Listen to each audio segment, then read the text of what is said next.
Welcome back, traders, to today's video on Bitcoin, and we're going to be picking up from where we left off based on the moves that we talked about. Okay, so with that said and done, I believe you're going to find the content I'm going to be sharing with you today useful, so make sure you hit that subscribe button, turn on the notification, and drop us a like.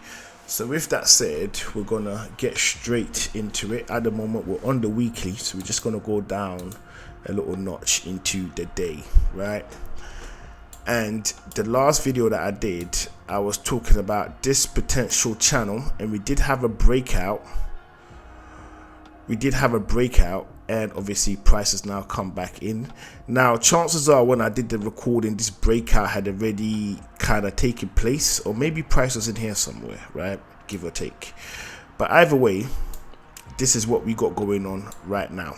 Okay, so BTC at 124k, we had somewhat of a sell-off. So price has been selling off since it hit that milestone, and it's currently now sitting at 108 with its lowest point in this current trend that it's in. So this current move, bringing it down to, so let me just get my words all correct, right? So from the sell-off at this point, which is roughly around 124k, it's been selling off every single day more or less after that. Okay, and at its lowest point it came down to 107k, and currently it's sitting at 109, right?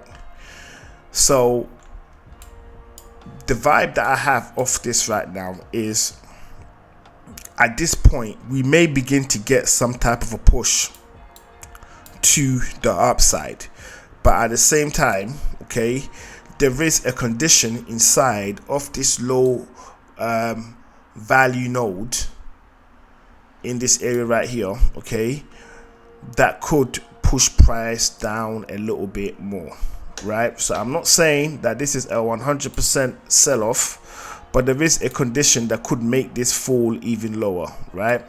And that is the bearish FVG that we have in this area, and that is noticeable on the daily candle from Friday the 29th. So if you go to your chart and you look at Friday the 29th, you will see that on that day we had a parabolic drop to the downside, and in between the 28th and the 30th you find yourself an FVG in the middle of that, right? And right now we have price tapping into that FVG. Okay, so couple takeaways that we could notice with this move that's taking place right now is that price could reject off this FVG, and if it does, okay, it would come below. So this low volume node over here, I need to expand it because it is a little bit bigger. It comes down to about here somewhere, right? So that will push price down a little bit further. Now what we're kind of waiting for is to see if we are going to see price close below 105k.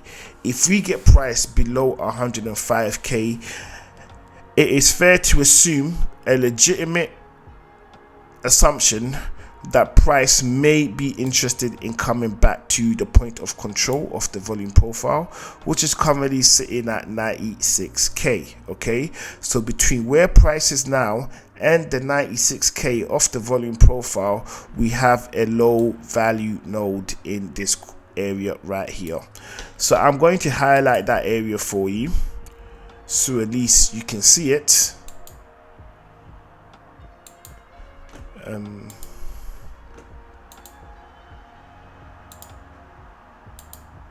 Okay, and what we can see with this new low value node that I've placed in this area is that this is where we usually get price bouncing from, right? So this is where we usually get price bouncing from. It could come as low as this, right? But we also got to bear in mind that with price making its way let's have a look.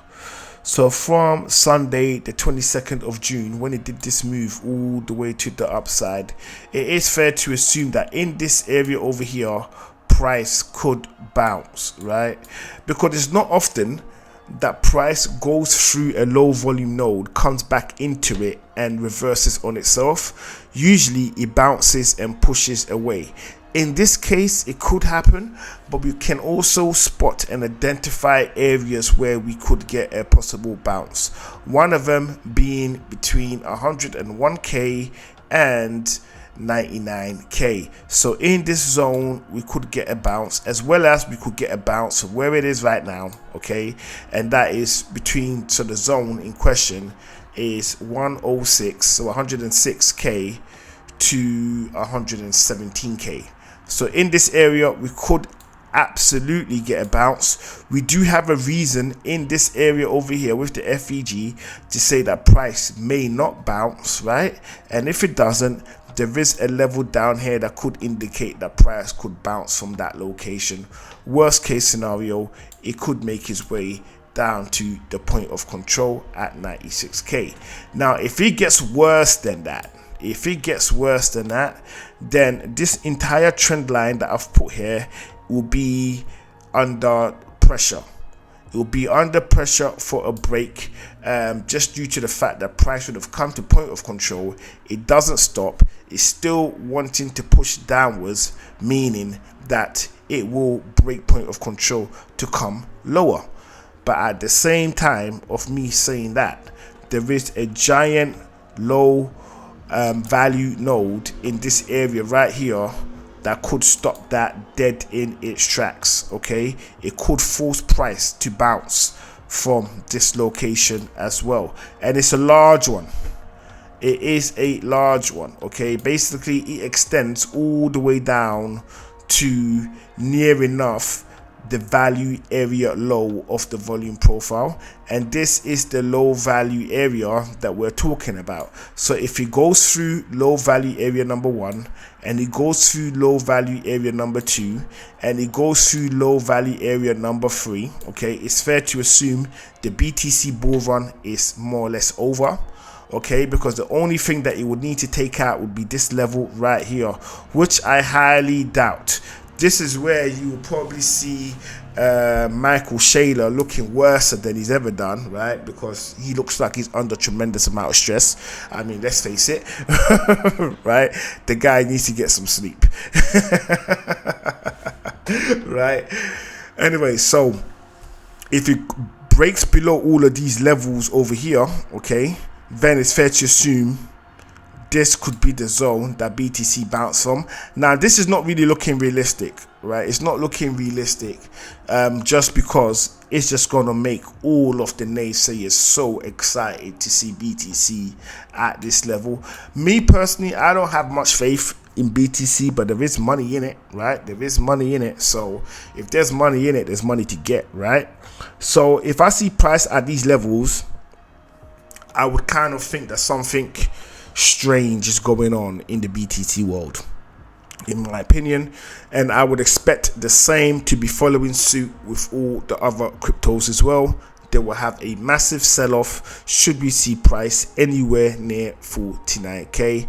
What looks more realistic to me is we get BTC at the worst case scenario bouncing from 96k. Best case scenario, it bounces from where it is now and violates the FEG that we have sitting right here and pushes to the upside, okay? So this is the best case scenario. And the second best case scenario is it bounces from, say, 100k zone, right?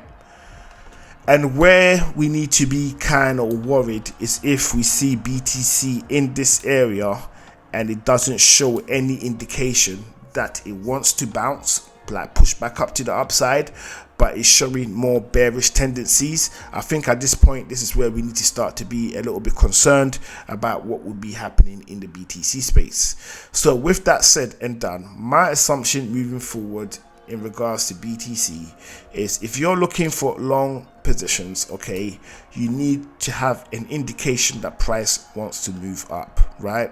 So that basically means you're gonna have to wait. So let's look at the immediate moves we could take right now if we feel price wants to push up. So the immediate move that I would use to help me determine if I'm putting in longs or if I'm just going to be waiting for a better situation is, I would want to see this level, which is 113k taken out. Once 113k has been taken out clean, I'm expecting price to push up and leave this low low volume node area over here. That's what I would be expecting if this level is taken out, right?